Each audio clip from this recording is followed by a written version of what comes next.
All right, well, tonight we are starting a new teaching series, and I am super excited that you're all here to be a part of it. Hopefully, you enjoyed our teaching series on prayer. I know for me, when I'm planning these teaching series, it's often, planning, but also processing on my own my relationship with the topic. So for prayer, it was often having these conversations about, like, what does it look like? I have hair in my mouth.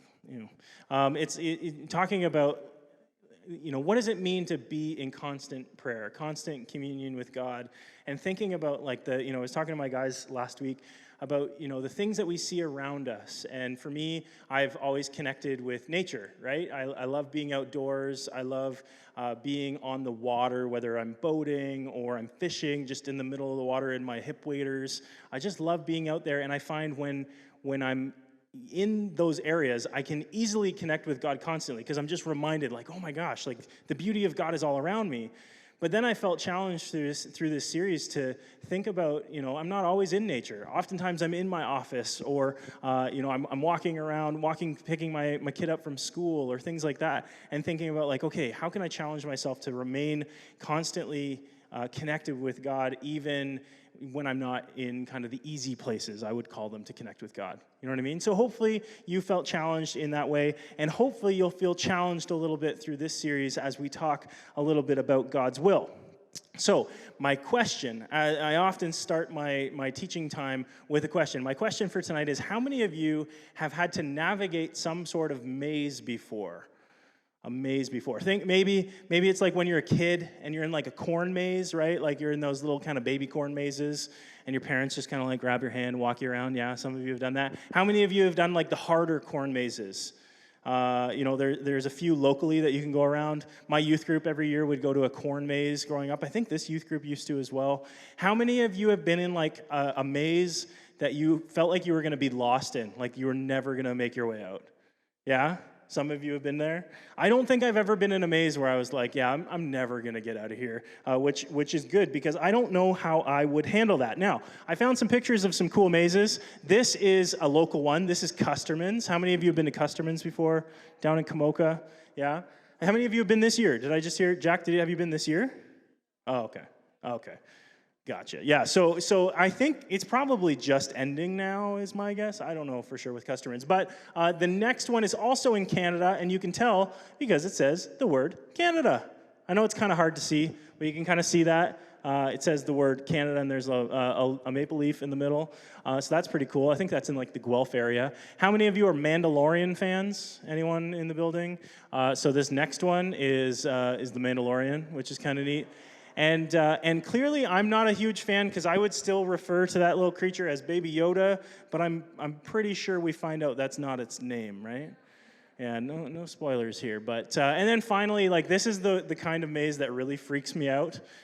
Man, oh man, there are mazes like this all over England, and they're made out of hedges and cedar hedges, I'm guessing, and that would freak me right out because my guess is that's probably taller than me.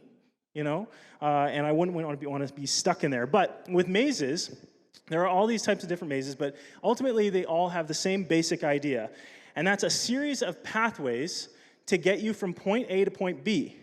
And most of the time, unless you're like those little baby mazes, most of the time you don't understand, you don't know exactly where to go because you can't see the bigger picture, right? And the best mazes have these different twists and different turns along the way, and often you kind of run into a dead end, and then maybe you're just about to give up, and you find that new pathway that's going to lead you out, or maybe it leads you further into the maze. And depending on your personality, if you're like me, that could be very frustrating. But some of you actually really like these types of things, and I think that's not normal.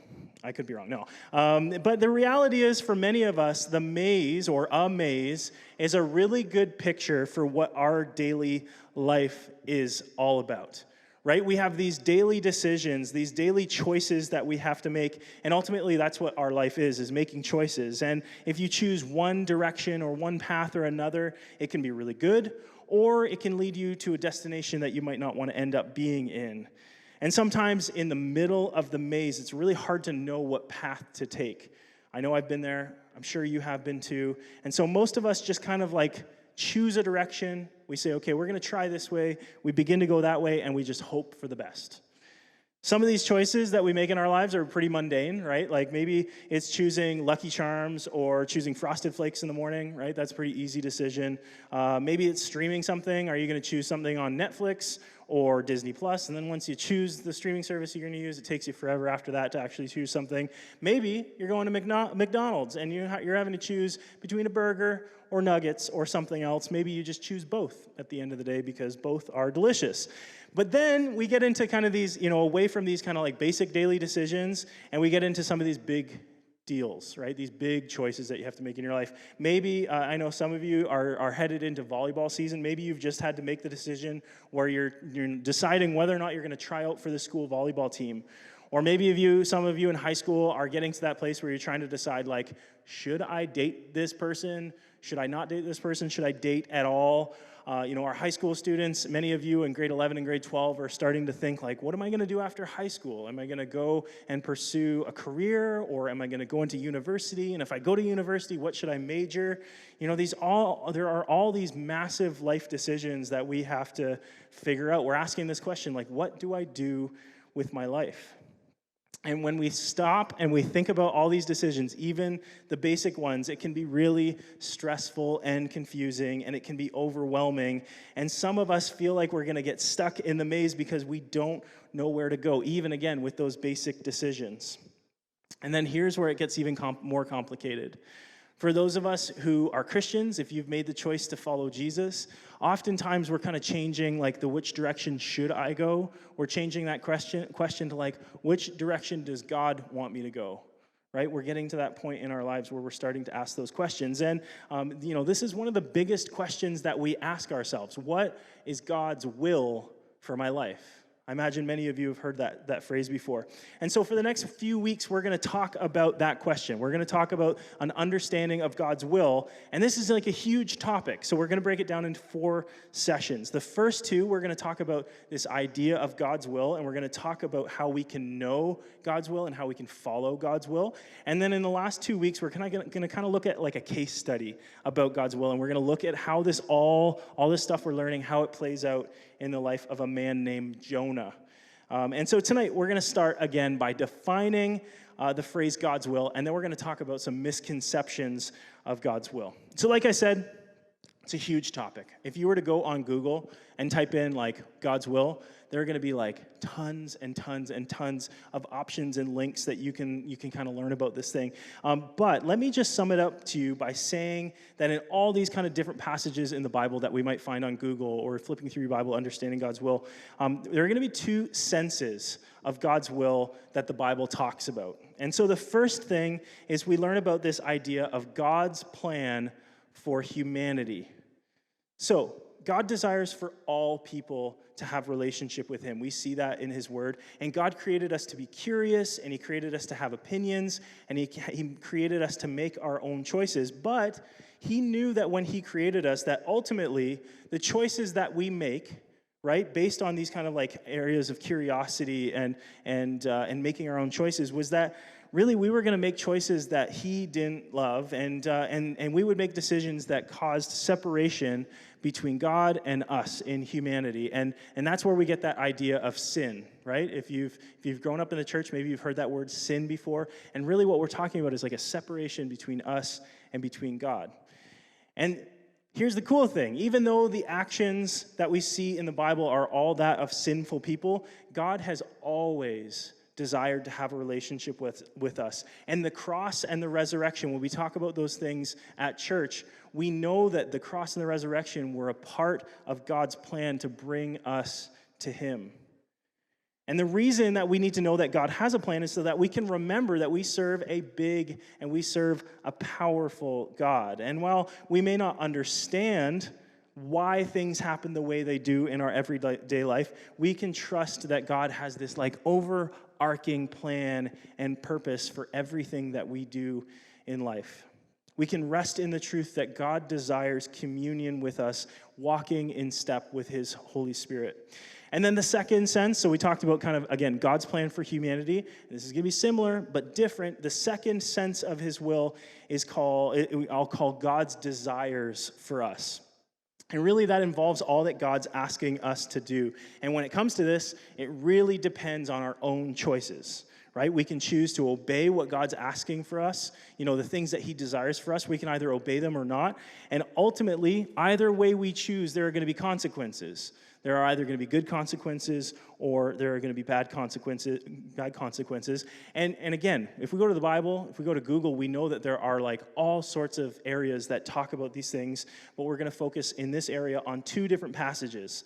Now, you'll notice I don't have my Bible with me tonight, and it's because we're going to kind of be jumping around. We're going to jump around a little bit in the Bible tonight, and so I'm going to have all the passages up on the screen. And so we're going to start out by reading 1 Timothy 2, 3-4. It says this: "This is good and pleases God our Savior, who wants everyone to be saved and to understand the truth."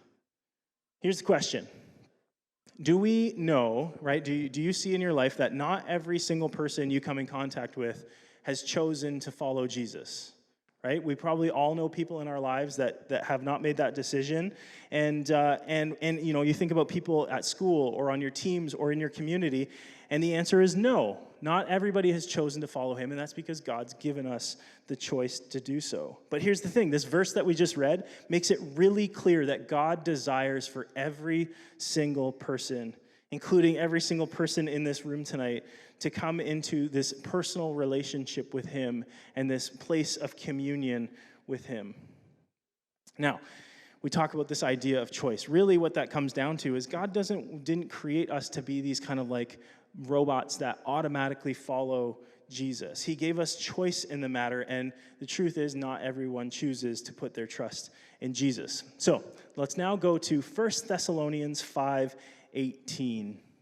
This is good. Oh, nope, it's the same one. Sorry. Do I have it on there, Morgan? I'm sorry. There we go. "Be thankful in all circumstances, for this is God's will for you who belong to Christ Jesus." Now, we see another passage here where we're talking about God's desires for us, the things that God desires for each one of us. And really what God's desiring, we see that in this passage, is that we give thanks in all circumstances. And I don't know about you, but I find that very, very difficult. You think about the tough things that we face in life. It's really hard to be thankful in all circumstances. But since we know, right, the passage says right here, it's God's will for us. And so since we know that that's the case, maybe that's something that we as a community should work on together. And so in this series, right, we have these two understandings of what God's will is. God is oh, sorry. I got to go back one.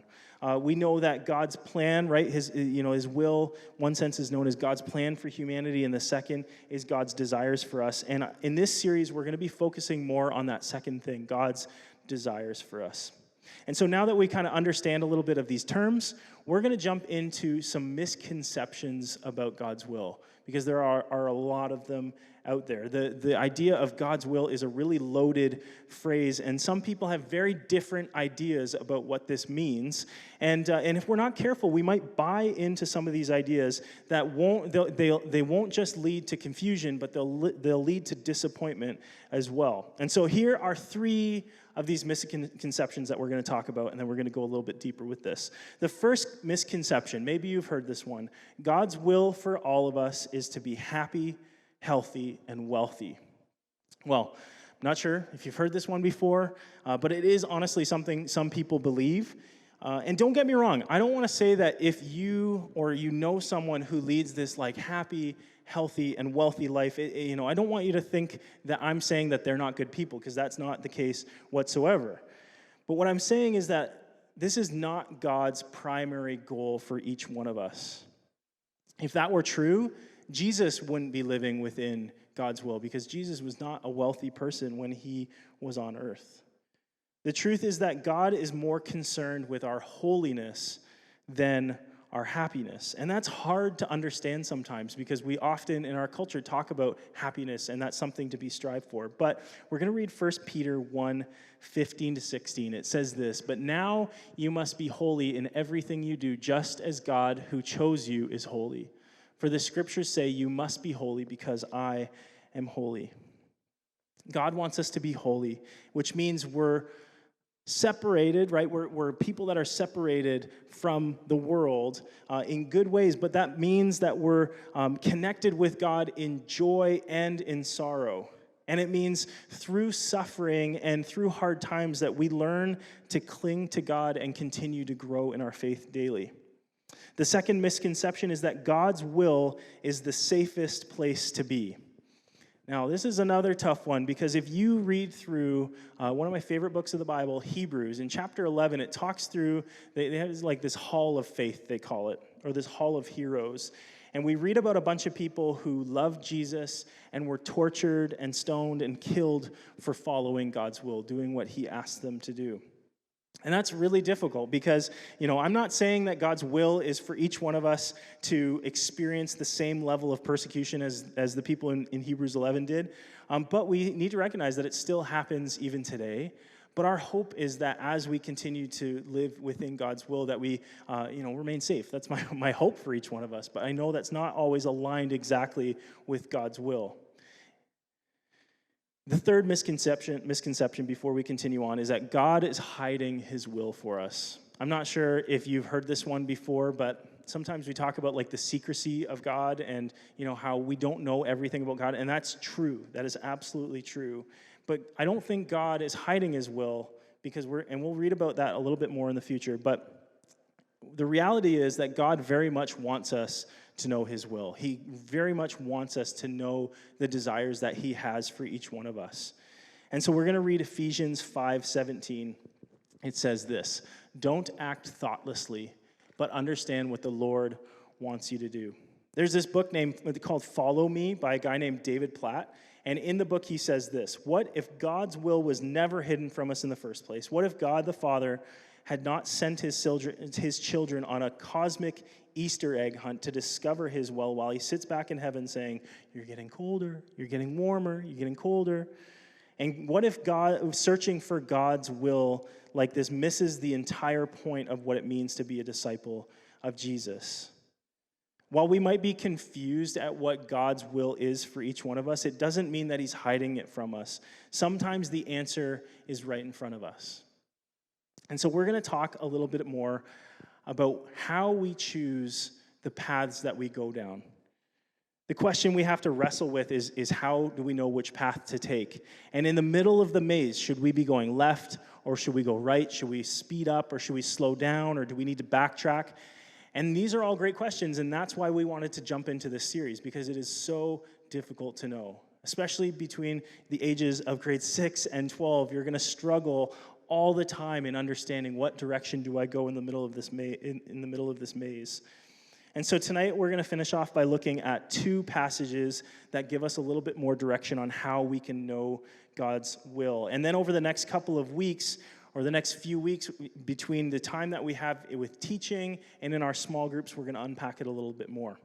So let's read Proverbs 3:5-6. "Trust in the Lord with all your heart. Do not depend on your own understanding. Seek his will in all you do, and he will show you which path to take." I think if we could sum up this series in one verse, it would be this one. I think it shows us so clearly what we need to do, but I know it's not quite that easy. We began tonight talking about how our lives can seem a lot like a maze and how there are different choices and we can choose path A or path B, and depending on the choices we make, there are going to be good or bad consequences. And so how do we know which path to take? This passage in Proverbs, which is a book all about God's wisdom, says that God will show us which path to take. And how does God do this? Well, this verse gives us two specific things that we need to do. The first is that we need to trust God with all our heart. That means full and complete trust in him. It's the kind of trust that you experience as a kid when you're learning to swim, right? I don't know if you've had this experience where you're standing on the edge of the pool or wherever you're swimming, and you just jump in, right? Nash, when we swim, he stands on the edge, and he just trusts that I'm going to catch him, and he jumps right in. And we have to have that same kind of trust with God, that when we jump into the deep end, we know that we're going to jump right into God's arms, and he is going to protect us, knowing that he has got us. And then the next thing that we see in this passage is that we are to seek his will in everything we do. And this is one of the challenging things in our lives. And this is something that I've experienced so often, and I imagine it's something you experience too, where we kind of compartmentalize our lives. And what that means is that maybe when you're at school, you're one type of person. And then when you come to church on Sunday mornings, you're a different type of person. Maybe when you're on the hockey rink, you're kind of this other person. And maybe at home, you're a completely different person, right? We have these different kind of like versions of ourselves that travel throughout our lives. And what God is saying is that we need to seek his will in everything we do. So we need to combine all those areas of our lives and seek him in every single area, whether or not it's with our family or our school or our friends or in our dating relationships or in our jobs or sports. And really, if we're to grab onto kind of like one concept for tonight, it's this: God directs our path as we trust in him and seek his will. And we see that right out of that passage in Proverbs. And we know that with God, it can be kind of difficult sometimes. Like we're coming off this series on prayer, and it would be so much easier for God to just kind of like send us a text or give us a call on the phone. But instead, he chose to reveal himself through his word and through the context of relationship. The more we get to know God, the more we're going to understand what his will for us. God directs our paths as we trust and we seek in him. Okay, we've got one more passage we're going to read. It's in Romans 12, and it's verses 1 to 2. And so, dear brothers and sisters, I plead with you to give your bodies to God because of all he has done for you. Let them be a living and holy sacrifice, the kind he will find acceptable. This is truly the way to worship him. Don't copy the behavior and customs of this world, but let God transform you into a new person by changing the way you think. Then you will learn to know God's will for you, which is good and pleasing and perfect. This is another passage that we see an understanding of how we can understand God's will. And it's saying that our whole lives, again, not compartmentalizing, but our whole lives need to be directed as a living sacrifice to God. So instead of just worshiping God on a Sunday or a Wednesday when you're at church, it means that you're worshiping God with your entire lives anywhere you go. It doesn't mean that we kind of like walk. I don't know if you're like this. This is how I was in middle school and high school. But I went around and I tried to like be one person everywhere, and it meant that I was like walking around just singing worship songs in like grade 6 and 7, and that's not what God's talking about here. Not just singing worship songs, right? That can be part of it, right? If you find that worship draws you closer to who God is, then that's going to be it for sure. But that's all I was doing because I thought that was allowing me to be a Christian everywhere I went. But it's more about that our daily life reflects the worth and the value of God in our lives. This verse is also saying we shouldn't try and copy the culture around us, the behaviors and customs in the world, but instead it's allowing God to transform us into a brand new person by changing the way that we think. And as God transforms us to be more like him, we're going to learn what his will is for us, both in the big decisions that we make and the smaller decisions. Okay, so I want to talk to you very, very quickly about giant ships, because I'm fascinated by giant ships. Whether it's like a container ship, right? Like one of those giant ones with all these containers on it, or it's like a cruise ship or a mega yacht. I've always been very interested in them. And before I finally, I made the decision to go to Bible school, I said man, I want to be a captain of one of these giant ships. And then I met Bree and realized you have to, for the school, for these, to be a captain, you have to spend at least 1 year, like a full year at sea, for the 4-year program that you're in university. I was like, pretty serious with this girl, so I don't think this is going to happen. And so I kind of lost hope in becoming a sea captain, but it's very fascinating to me. And if you've ever been on a cruise ship, maybe you've noticed this before. There is your captain, right? The person who kind of guides the ship, takes care of the crew, the big boss of the ship. But when you're entering, these ships are entering smaller ports, like the place they're going to dock. They have this person who jumps onto the boat outside in the larger waters. They jump onto this boat and they help the captain to guide the ship into the port. So the person, they're named a pilot, which is really confusing because you have the captains, but also a pilot, and it's not about airplanes at all. It's all about these ships. And so I want to show you a quick clip about what these pilots do, how they get onto the ship. We're actually going to watch a pilot get off of a ship onto this smaller boat, and then I'm going to talk to you a little bit more about it as we conclude our time here.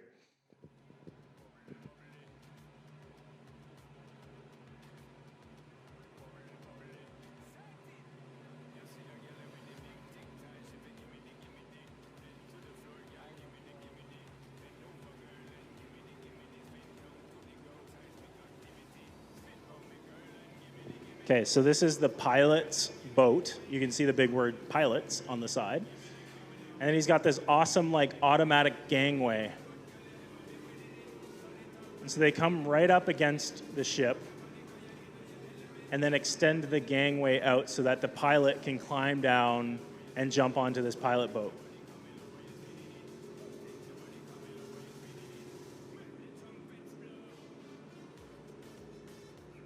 Got a bit of help.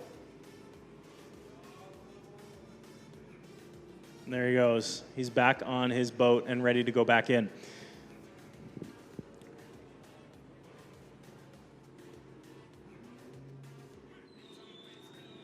So I've seen this happen before. It is incredible watching these pilots jump on and off these boats.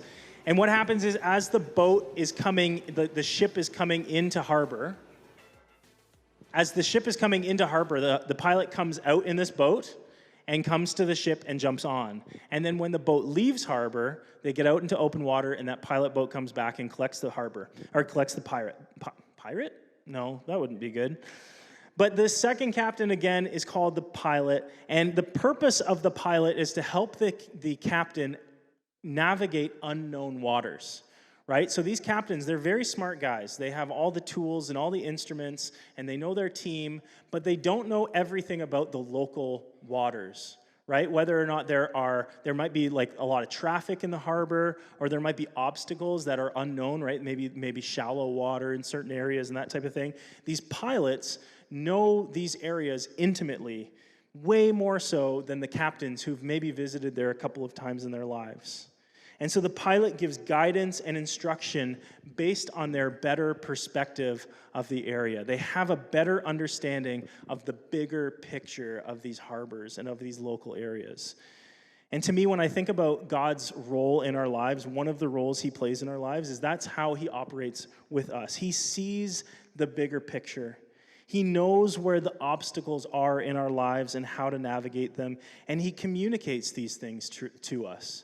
He communicates these obstacles through things like his word and through prayer and through conversation with others. But ultimately, at the end of the day, we have the choice. So are we going to navigate the unknown waters all on our own, or are we going to allow him aboard to help us in his wisdom and his power? It's amazing, I think, that God communicates through his word and through the context of relationship, and that's why we do what we do here on Wednesday nights. Right? God will use us, our small groups, one another, to show us what his will is in our lives. Maybe it's somebody in your small group telling you something that you're really good at that you didn't realize. Right? Maybe it's a gift or a talent that you have that somebody highlights, or maybe it's you need some encouragement just to get over that hump. That's what these small groups can provide. And so I'm going to pray, and we're going to continue on with our nights.